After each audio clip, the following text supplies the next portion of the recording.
델 크로스 B가 뮤제로 J였다는 걸 우리가 지난 시간에 보였죠. 또 보인 게 뭡니까? 또 보인 게 다이버전스 B가 제로였다는 걸 보였죠. 그래서 다이버전스 B가 제로라는 거는 자기장의 소스가 되는 전하는 없다, 그런 얘기죠. 그럼 자기장은 어떻게 생겼냐? 자기장은 모노폴은 없지만은 전류에 의해서 전하가 움직이면은 전류가 생기죠. 그 전류에 의해서 자기장이 생긴다, 이런 얘기를 했었죠. 그래서 그 전류에 의한 자기장의 생성을 나타낸 법칙이 뭐였어? 바로 비오사버라의 법칙이었죠. 그리고 요거는 우리가 비오사버라의 법칙에서 유도를 했죠. 이것도 마찬가지고. 그래서 비오사버라의 법칙이 바로 어떻게 보면은 자기장에는 그 소스가 없고, 소스가 되는 자기 전하가 없고,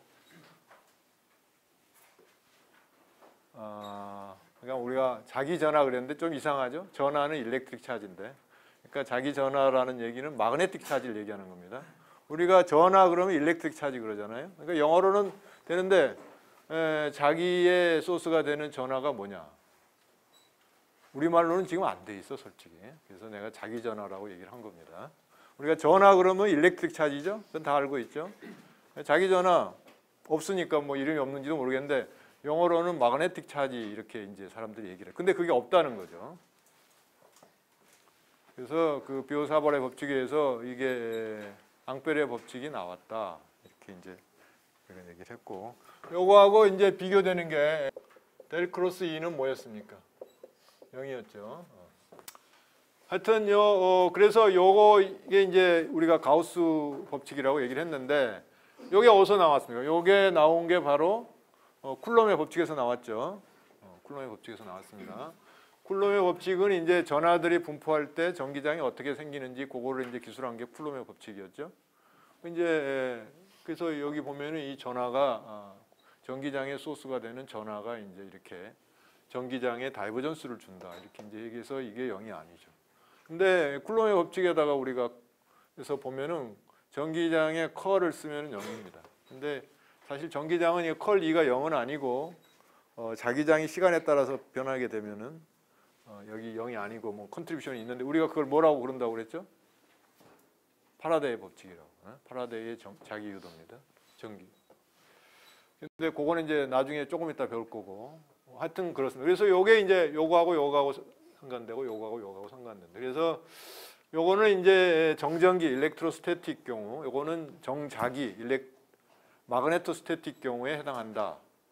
그렇게 여러분들이 알아두면 되겠다. 요거는 말이죠. 전하가 있기 때문에 전기장이 말이죠. 여기 전하 Q가 있다고 그러면은 우리가 이렇게 방사상으로 이게 플러스 Q라고 그럴 때 이렇게 뻗어 나가는 거라는 걸 알 수 있죠.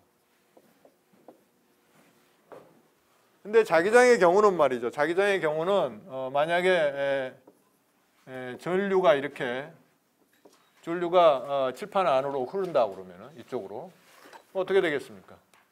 우리가 어른선 법칙을 적용하죠. 비오사버의 법칙에 의하면은 비오사버의 법칙에서 우리가 그걸 이런 전류가 있을 때 계산을 해보면 실제로 자기장이 이런 식으로 생긴다는 걸 알 수가 있어요.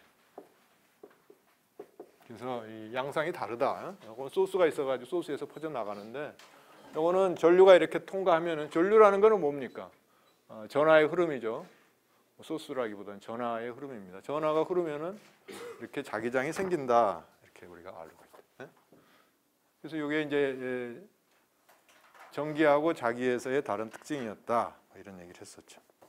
그래서 우리가 이 앙페르의 법칙을 써가지고 우리는 어떤 전류 분포가 있을 때, 여기서는 전하 분포가 있으면 우리는 이제 이 전기장을 계산했었죠. 이거 쓴 게 뭐였어요? 가우스 법칙을 써가지고, 가우스면 써가지고 전기장 구했었죠. 요 경우에는 요 앙페르의 법칙을 써가지고 우리가 어떤 전류 분포들이 있을 때 자기장을 구할 수가 있다. 근데 이제 요걸 쓰려면은 어떤 대칭성이 있어야 됩니다. 대칭성이 없으면 쓸 수가 없죠. 우리가 가우스 법칙 쓸 때 대칭성이 있는 경우에만 쓸 수 있었죠. 대칭성이 없는 경우에는 가우스 법칙을 막 쓸 수가 없다, 이런 얘기예요. 그러니까 대칭성이 있는 경우는 어떤 경우냐? 이걸 써먹을 수 있는 경우. 그 이제 무한 평면 전류가 있을 수가 있겠죠. 그러니까 뭐 어떤 이런 평면이 있는데 이런 평면에 이렇게 전류들이 이렇게 흐르고 있다. 그래서 우리가 이 J는 3차원의 커런트 덴시티였죠. 그러니까 이거는 I를 구하려면은 이게 하여튼 JD3승 X가 JDV가 IDL에 해당했는데, 그러니까 이게 최적에 해당하죠. JDV는 여기에 이제 IDL에 해당해요. 그러니까 어떤 이거를 선으로 보면은 요 굵은 볼륨을 하나의 선으로 보면은 그 이제 그 선에 흐르는 전류에 해당했는데, 이 면으로 볼 때는 말이죠. 우리가 보통 그 면전류 K로 표시합니다. 이거는 K, 이게 면지니까 뭐가 되겠어요? 면이니까 K, 요거는 어떻게 DA가 되겠죠? DA. 예? 이런 식으로. 그러니까 그러면은 이제 볼륨에 해당하겠죠. 요거 이미 K가 요 면이니까. 그래서 뭐 이제 그렇게 될 텐데, 아무튼간에 이게 무한 평면, 이게 그냥 뭐 어떤 일정한 영역에만 전류가 이렇게 흐른다고 그러면은 요 앙페르의 법칙을 써가지고 우리가 자기장을 구할 수가 없습니다. 대칭성이 없기 때문에. 그러니까 무한 평면이라고 그러고요. 무한 평면에 균일한 전류들이 이렇게 계속 흐르고 있다. K만큼. 그럴 경우에 자기장이 어떻게 생길 건가? 이게 무한 평면이라면 이게 이제 무슨 얘기냐면은 요거를 요 단면을 내가 잘라가지고 보겠습니다. 단면을 자르면은 이쪽으로 흐르니까 전류들이 이렇게 흘러가겠죠.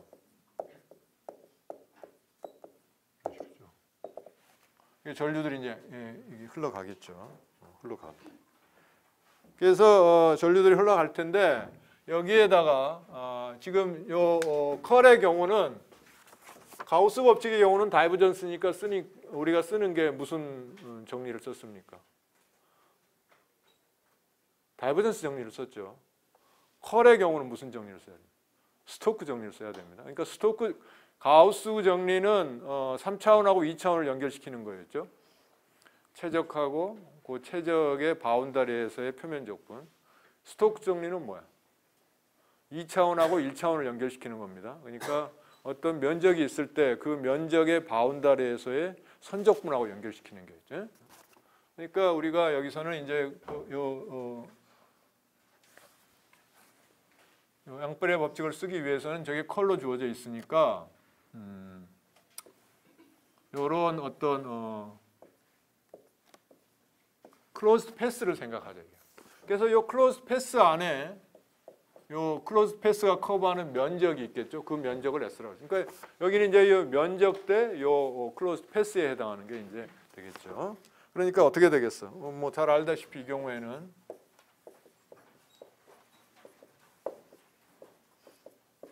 S가 되겠죠. S는 요 S의 바운다리 C가 되겠죠.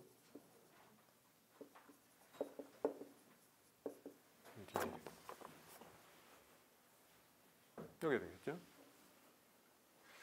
그렇죠? 이게 지금 우리가 스톡스 티오럼을 적용한 게 바로 이거죠. 그래서 그 어떤 우리가 면적 S를 생각한다 그러면은 거기서의 면적분은 그 면적의 바운다리가 되는 여기 이제 C가 되겠죠. 여기 C가. 요 커브가 클로즈 커브가 C가 될 텐데 그 C에서의 선적분이 되겠다 이런 얘기죠.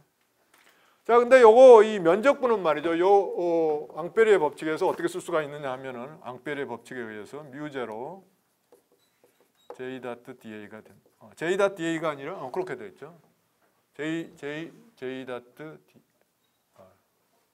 요거 이건 면적이니까 요건 K가 되겠죠. J 대신에 면적이니까 K. 그렇죠. J.DA죠. J.D. 하여튼 간에 요거 DA를 통과하는 J가 되겠죠. 여기 J인데.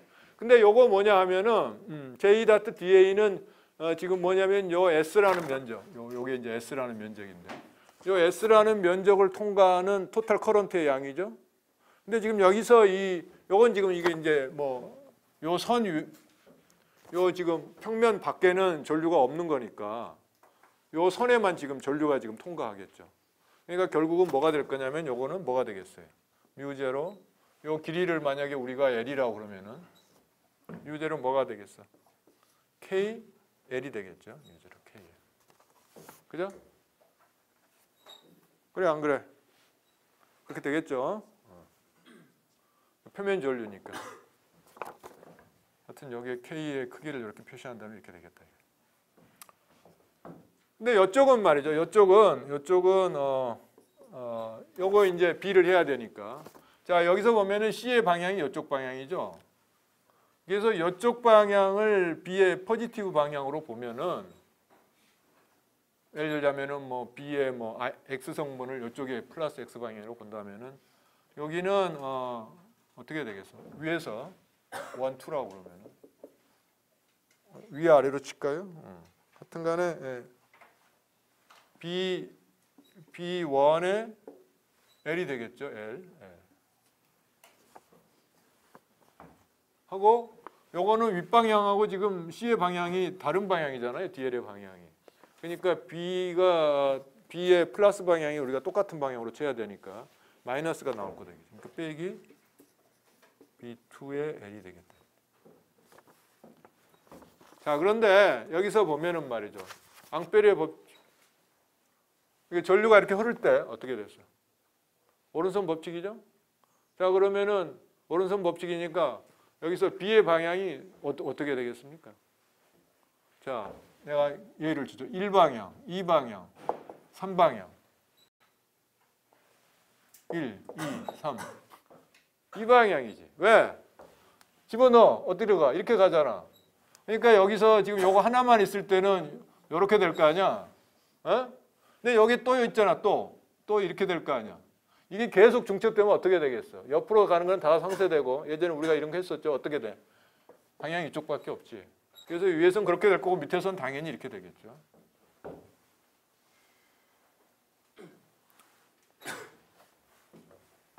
그래서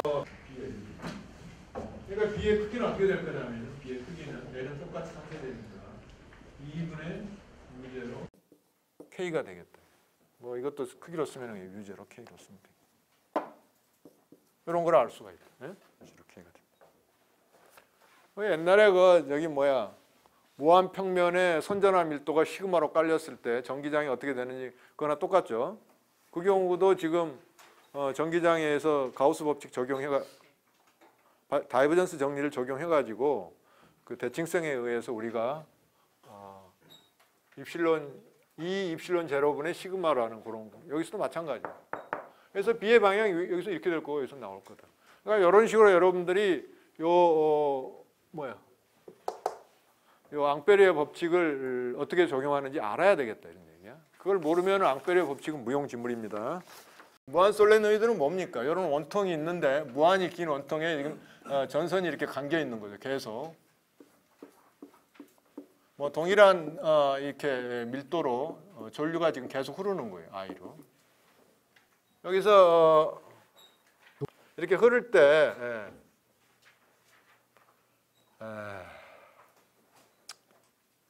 요 단위 길이당의 도선 수, 전류가 R이 가는데 도선 수가 N이라고 했어요.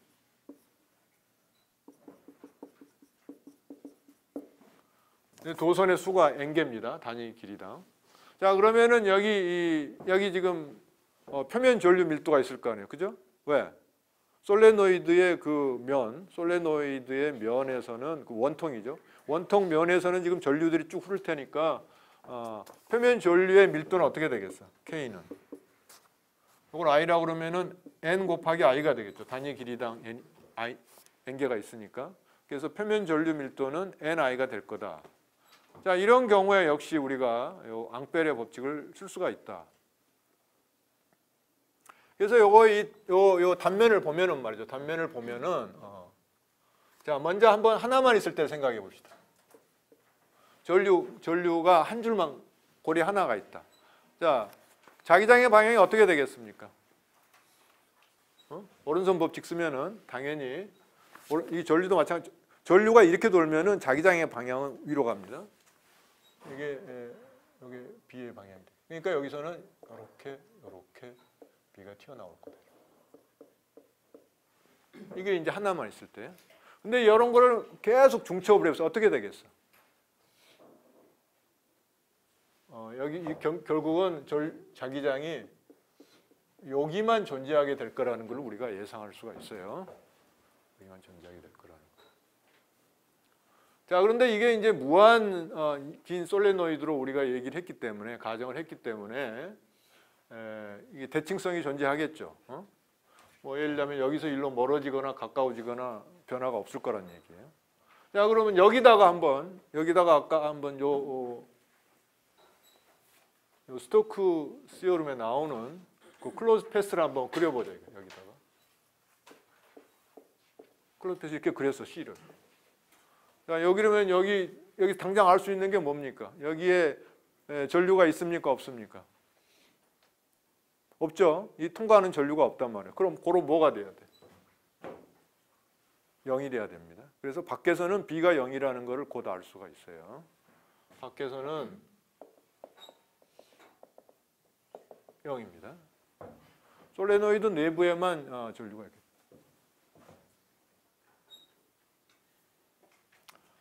자, 그러면 여러분들이 이제 그러면 이렇게 얘기할 수가 있어. 자, 안에도 해봅시다. 안에도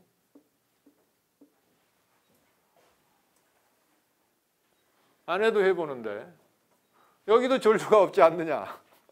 그럼 여기입니까? 아닙니다. 아니에요. 이건 사실은 엄밀히 얘기하면은 이쪽하고 같다는 얘기예요.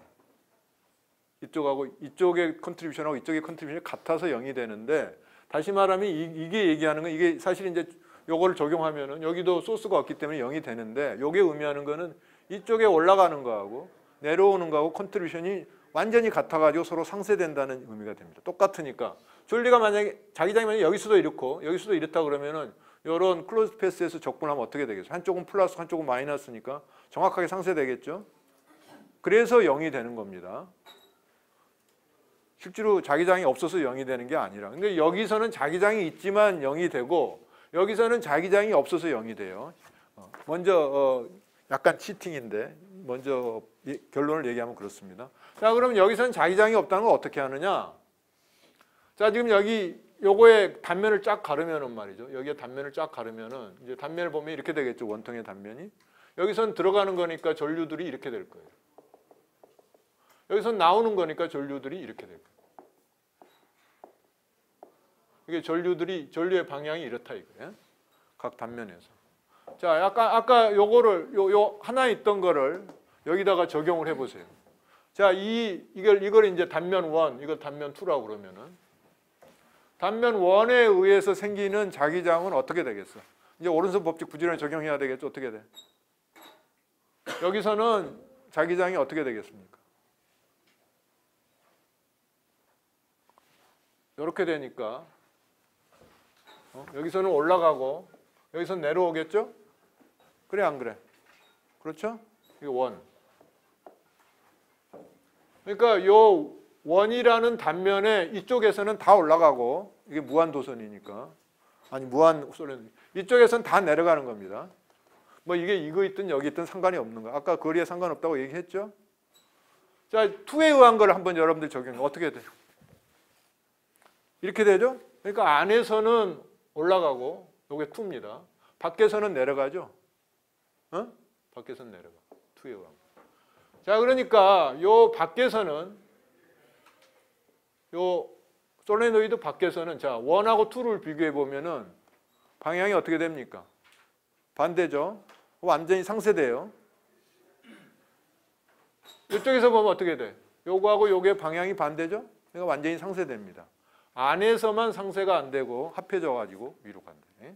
그래서 결국은 요 위에 안에서만 자기장이 남게 된다, 이런 얘기를 할 수가 있어요. 그러니까 요거 하나로 구한 자기장에 아까 여기가 뭐가 되겠어? 2분의 뮤 제로 K였잖아요. 그거의 2배가 되니까 여기서 B 인사이드는 어떻게 되겠어? 저거 2배가 될 테니까 뮤제로 K가 되겠죠? K가 뭐야? NI죠? 그러니까 뮤제로 NI가 되겠다. 네? 방향은 이게 전류의 방향을 여러분들 해가지고 오른손 법칙 적용하면은 바로 이 경우에는 적어도 위로 자기장이 죄다 위로 평행하게 간다는 걸 알 수가 있어요. 오케이? 이게 여러분들이 일반 물리에서 배웠던 결과입니다. 이게 이제 솔레노이드고 토로이드가 있죠. 토로이드는 뭡니까? 토로스처럼 생긴 거죠. 토로스가 뭐예요? 토로스가 이렇게 생긴 게 토로스죠. 도나스 형태로. 그러니까 이런 솔레노이드 이렇게 휘어가지고 동그랗게 붙여놓은 게 이제 토로스죠. 이게 토로이드. 여기에도 이제 여기에 지금 이제 코일이 계속 감겨 있으니까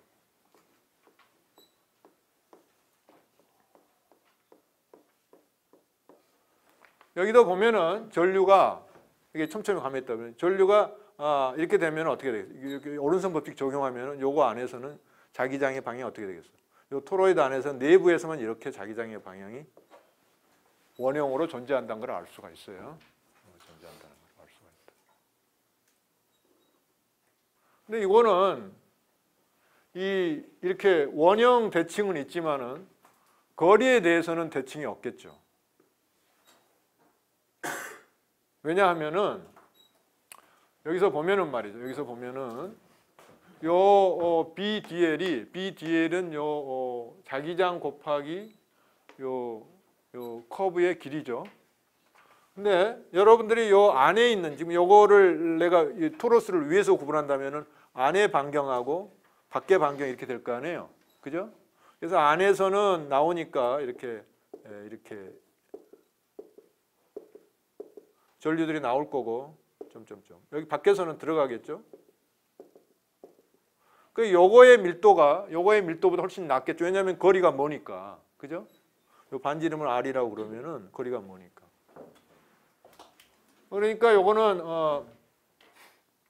아까 요거하고 똑같이 적용하면 여기서도 자기장이 나오니까 자기장이 이쪽으로만 존재하고 밖에는 다 B = 0이라는 걸 알 수가 있어요.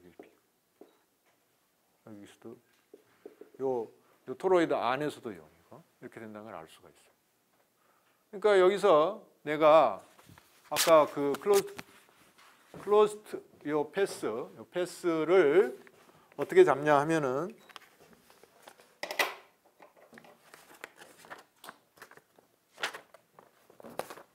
내가 이제 이렇게 잡았다고 칩시다.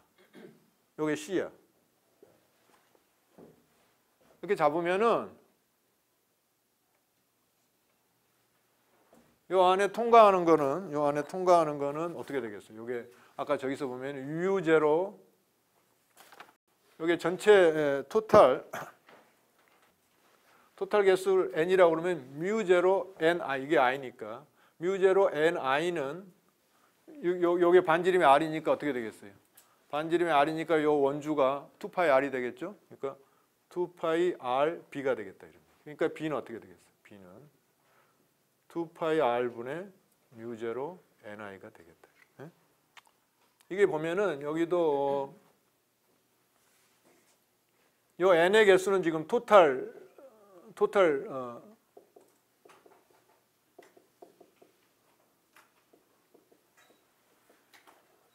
요 전선이 와인딩한 개수라고 볼 수가 있으니까 우리가 이렇게 볼 수가 있어요. 그래서 요거는 이게 좀 멀어질수록 B가 좀 이렇게 줄어들 거라는 걸 알 수가 있어요. 오케이? alright? 뭐 이렇게 된다. 그다음에 그래서 토로이드 경우에는 이제 그렇게 해서 우리가 자기장을 구할 수가 있다.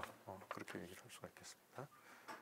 자, 그래서 이제 뭐 가우스 법칙이 아니라 앙페르 법칙 쓰는 거는 우리가 이렇게 가우스 법칙 쓸 때나 똑같이 그 대칭성을 우리가 고려를 해가지고 우리가 계산을 해야 된다. 이게 대칭성이 없을 때는 계산할 수가 없습니다.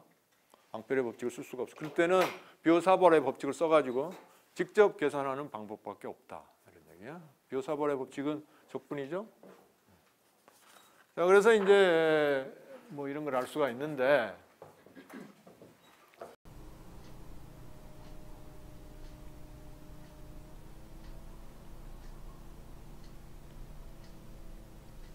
우리가 예전에 말이죠. 우리가 예전에 이 전기장을 할 때 전이를 했었죠. 전이를 했는데 자기장을 할 때도 지금 전이라는 게 전기 포텐셜이잖아요. 근데 자기장의 경우에도 자기 포텐셜을 우리가 정의를 할 수가 있어요. 자기 포텐셜. 근데 요 전기장의 경우는 전이가 스칼라 양이었습니다. 스칼라 양. 근데 자기장의 경우는 그 자기 포텐셜이 벡터 양입니다. 그래서 우리가 뭐라고 부르냐면은 벡터 포텐셜이라고 불러. 자기 포텐셜이라고 안 부르고 보통 벡터 포텐셜이라고 부릅니다. 그래서 우리가 흔히 A 벡터로 표현을 합니다. A 벡터. 그러니까 A 벡터로 표현하는 거는 뭐 이거는 전기장을 E 벡터, 자기장을 B 벡터. 자기 포텐셜은 A라는 벡터로 표시를 한다. 이게 그래서 마그네틱 포텐셜이죠.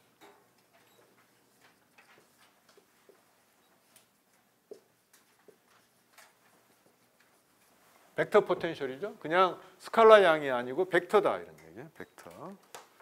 그래서 이제 이 마그네틱 벡터 포텐셜이 어떻게 주어질지를 이제 생각을 해봐야 되겠다. 전기장에서는 어떻게 됐습니까? 전기장에서는 우리가 V라는 이게 일렉트릭, 이거는 스칼라니까 그냥 일렉트릭 포텐셜 이렇게 얘기했었죠. 이건 스칼라 양이죠. 스칼라. 근데 자기장의 경우는 자기장을 기술하는 그 포텐셜이 벡터로 표현돼야 되기 때문에 마그네틱 벡터 포텐셜이다. 보통은 이제 마그네틱이란 말 안 쓰고 그냥 벡터 포텐셜 그러면은 자기장의 포텐셜을 의미하는 거다. 여러분들 이제 앞으로 그렇게 알아야 됩니다. 오케이?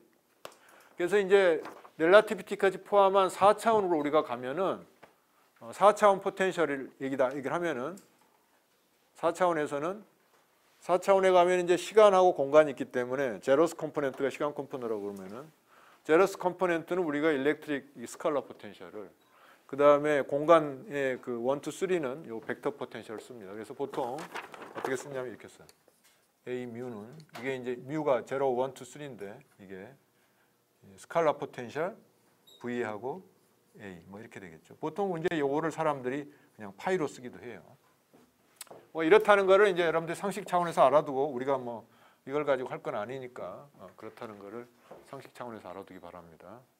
그래서 특성대성 이론을 적용하면은 당장 4차원으로 우리가 기술을 해야 되기 때문에 4차원의 포텐셜은 전기 포텐셜은 우리가 스칼라 포텐셜과 벡터 포텐셜로 이렇게 쓴다. 이 정도는 여러분들이 상식으로 알아두는 게 좋겠다. 뭐 거기에 대해서 많이 모르더라도.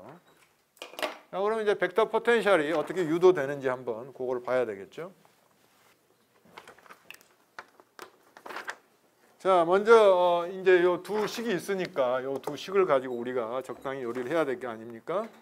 자, 그런데 먼저 요 첫 번째 식 다이버전스 B가 0이라는 거에서 우리는 뭐를 유도할 수가 있느냐 그러면은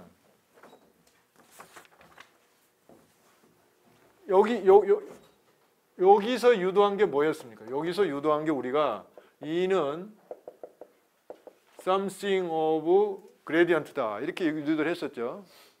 요 식에서 이렇게 유도하는 거예요. 자, 우리가 여기서 유도할 수 있는 거는 B는 something의 컬이다 이렇게 얘기할 수가 있어요. 왜? 컬의 다이버전스는 0이라는 거 우리가 알고 있죠? 컬의 다이버전스는 0입니다. 그러니까 B가 something의 컬이면은 항상 요 식을 만족합니다. 그렇기 때문에 우리는 B가 something의 컬이라는 것을 알 수가 있다. 근데 이때 something은 벡터죠. 요 경우에는 그레디언트니까 요 뒤에 오는 게 스칼라 양이지만은 요 경우에는 컬이기 때문에 뒤에 벡터가 와야 돼요. 오케이?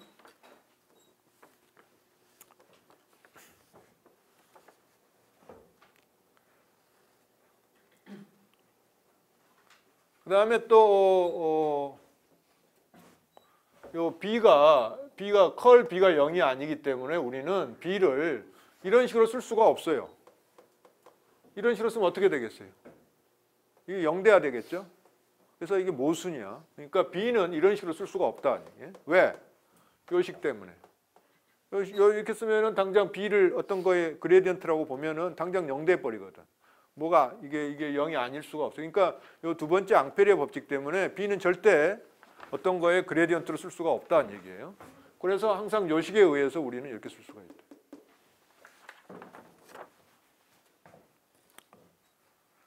근데 이제 또 한 가지 우리가 이제 여기서 보면은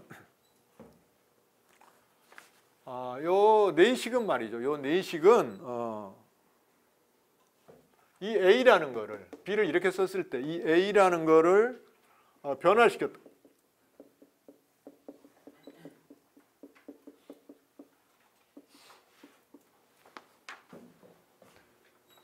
여기서 B를 이런 식으로 썼을 때 이 A를 이런 식으로 변화시켰을 때 기존에 있던 A 플러스 something의 anything의 그레디언트로 취한 거를 더해줬을 때 요 B하고 E는 no change. 변하지 않는다 이런 얘기예요. 우리가 실질적으로 관찰하는 거는 전기장이나 자기장입니다. 전기장이나 자기장이에요. 전기장이 자기장인데 여기서 요 A 벡터를 말이죠. A라는 벡터를 원래 뭐 A라는 벡터가 어떻게 A라는 걸로 주어졌다 그러면 다시 거기다가 어떤 임의의 양의 그레디언트를 취해 가지고 더해줘도 하등의 B나 E의 변화가 없어요. 이거는 나중에 이제 우리가 다시 볼 텐데 여러분들 직접 저 내식에다 넣어가지고 계산해보면 그렇게 된다는 걸 알 수 있습니다. 변화가 없어요. 이걸 우리가 뭐라고 부르냐? 뭐라고 부르는지 아는 사람 있어요? 아는 사람도 좀 있어야 될 텐데. 이거를 우리가 게이지 인베리언스라고 부릅니다. 게이지 인베리언스. 게이지 시미트리라는 게 여기서 납니다.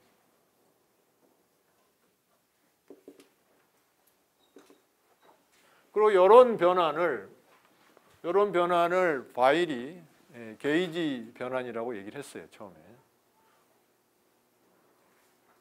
그래서 이 전자기 이론에서는 이런 변환이 그 전자기 이론에 전혀 뭐 다르게 하질 않아요. 그렇기 때문에 항상 우리는 요 A를 마음대로 바꿔 쓸 수가 있어. 이게 게이지 시미트리입니다. 이게 게이지 인베리언스고 어떻게 변하지 않는다는 게이지 인베리언스고 요거는 또 시미트리이기 때문에 우리가 게이지 시미트리라고도 얘기를 합니다. 게이지 대칭성이다. 그래서 지금 우리가 알고 있는 모든 상호작용들 여러분들이 알고 있죠? 뭐가 있어요? 전자기 작용, 또 알고 있는 게 핵의 강작용, 약작용 있죠? 이것들은 다 요 게이지 시어리라고 불러요. 게이지 이론이라고. 게이지 이론으로 게이지 필드 시어리, 게이지 장론이니까 게이지 필드 시어리로 다 지금 현재 기술이 되고 있어요. 현재 우리가 알고 있는 기본 이론들 4가지가 있죠. 4가지. 중력은 좀 약간 다르지만은 하여튼간에 나머지 중력이 아닌 요 3가지들은 다 게이지 시어리들로 표현했는데 우리가 그거를 소위 스탠다드 모델이라고 불러요. 스탠다드 모델. 어쨌든 간에 뭐 그건 그냥 사이드로 알아두고 중요한 거는 전자기에서 이러한 게이지 대칭성 때문에 우리가 요 벡터 포텐셜을 이런 식으로 마음대로 변화해도 된다. 임의의 값을 줄 수가 있다는 얘기죠. 임의의 값. 왜냐하면 람다가 임의의 함수. 자 보세요. 자 람다가 임의의 함수야. 여기 그레디언트 취해가지고 여기다가 집어넣으면 B 값이 변합니까?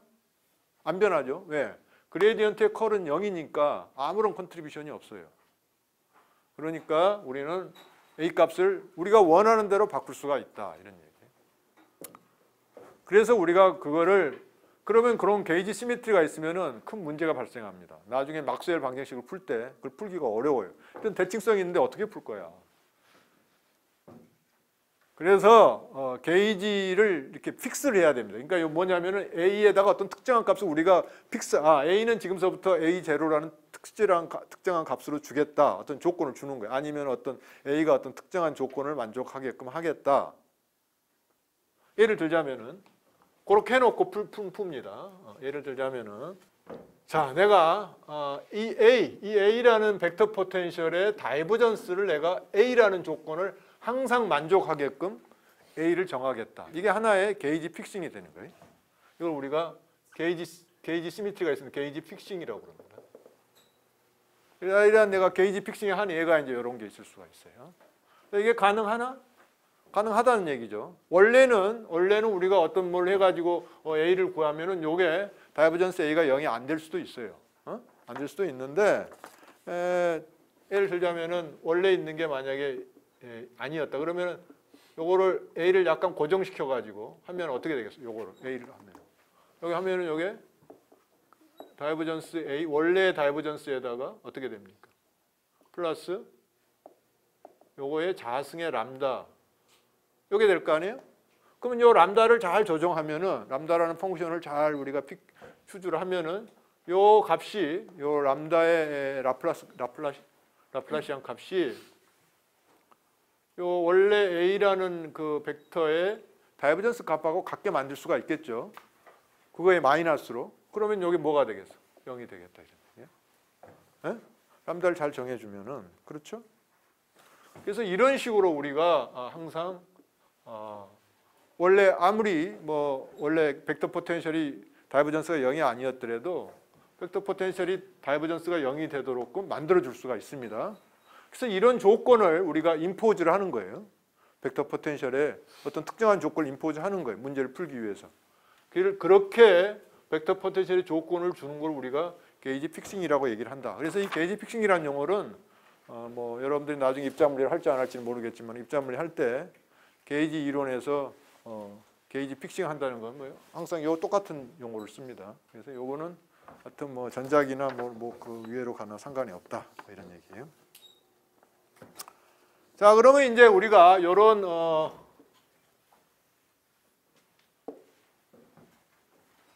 게이지 픽싱 하에서 요런 이제 특정한 게이지 픽싱 하에서 한번 A를 구해보자.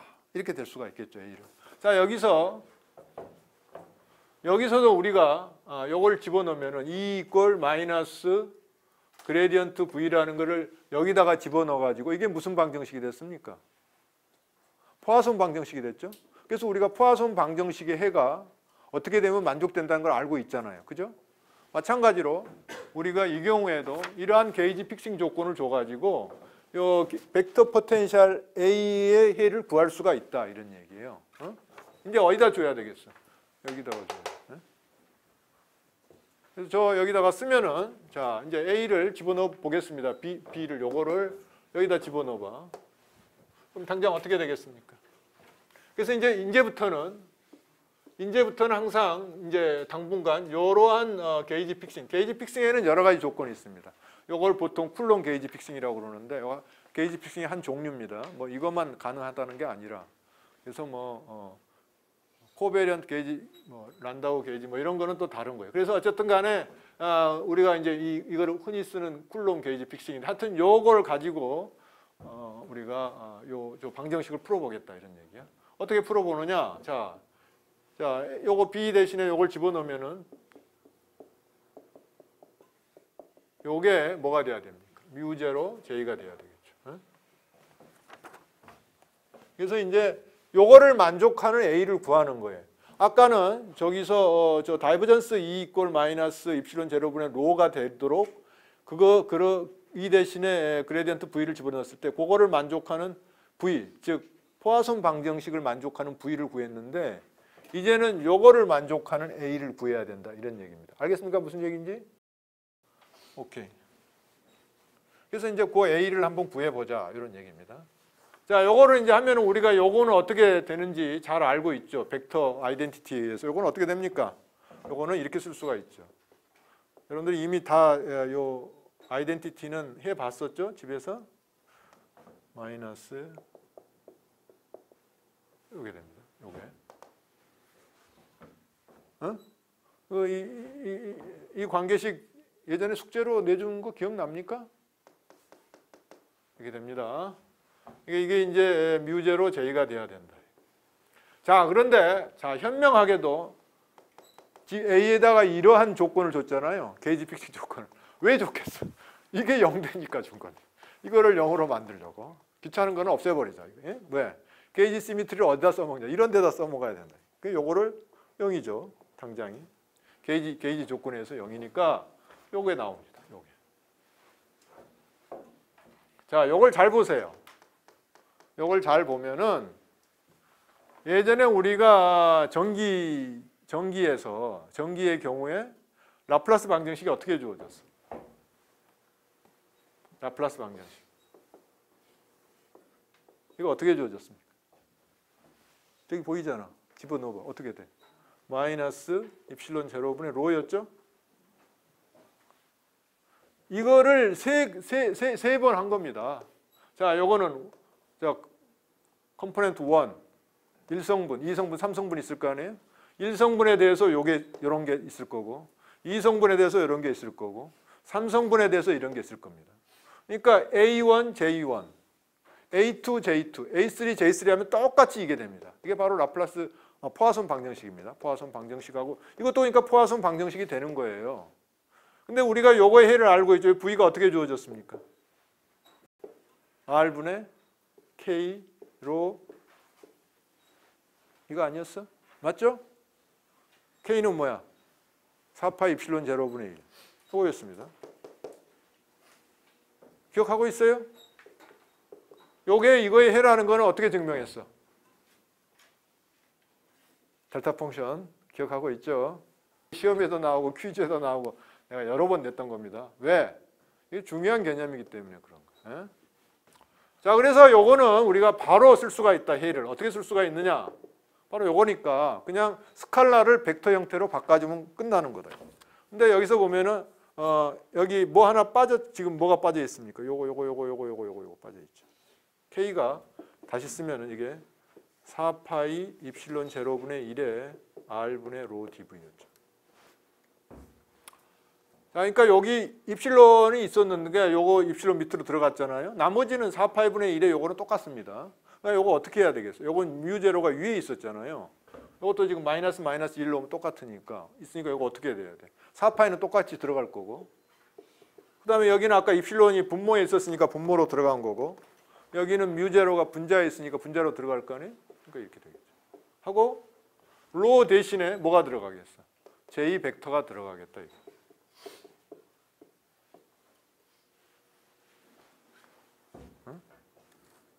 쏘리. 뭐 하나 빠졌죠? 뭐가 빠졌어? R이 빠졌죠. R. 그래서 내가 요거 쓸 때도 누누이 설명을 했죠. 무슨 설명했습니까?